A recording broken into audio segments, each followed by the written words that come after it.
So some of you might know, like a few years back, I fell madly in love with a girl from Australia, and things did not work out.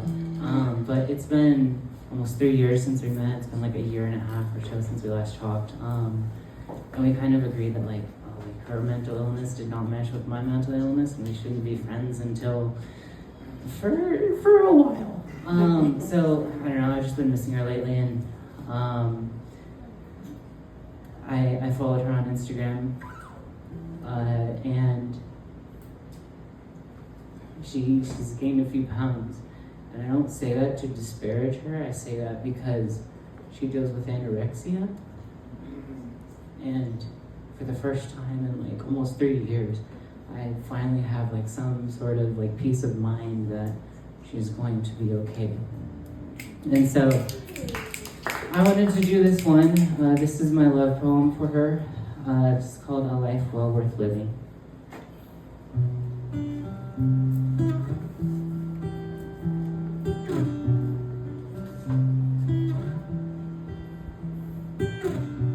Sometimes, when it's not too terrifying,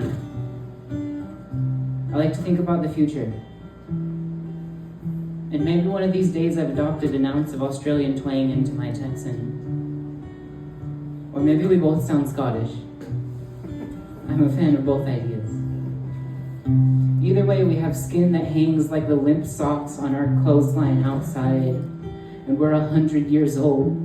But you still dress like you're 5, always wearing the same brown cardigan your grandmother gave you, that you also wore in my favorite picture of you.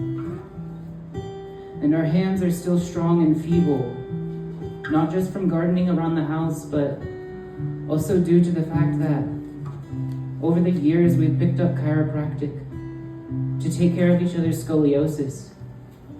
A gesture so as to say, I'll always have your back. On days we have the strength to grab our canes and go on romps through the woods out back that we've memorized. Maps in our head, landmarks plotted like the sun-kissed freckles that Mother Nature's embroidered upon us. We can't walk far enough. I'll never want to stop. Not even the pain and stretch and pull of the motions of our muscles soaking in the lactic acid could be enough to want to tear myself from you, from spending another moment with you. We'll pick up our favorite rural rocks and flowers, each making a collection, and upon arrival back home, give them to each other because it's been a very long journey, and we never want to forget about it. But the only problem is, I can't really give you yourself. Although you were definitely the sight that most moved me along the way. In our rocking chairs out on the patio, at the cottage we've raised from the ground up, I'll tell you something about a black hole.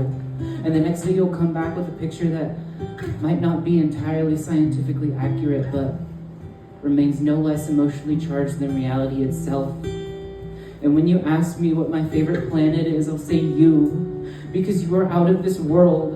And when I die, I want my body ejected into space so that our beings might one day be made whole again. Missing you is like missing a better part of me, and I hope to God that the universe is infinite, so that an infinite number of me's and an infinite number of you's could possibly experience each other in an infinite number of ways, and an infinite number of lives, and I would never have to worry about losing your embrace.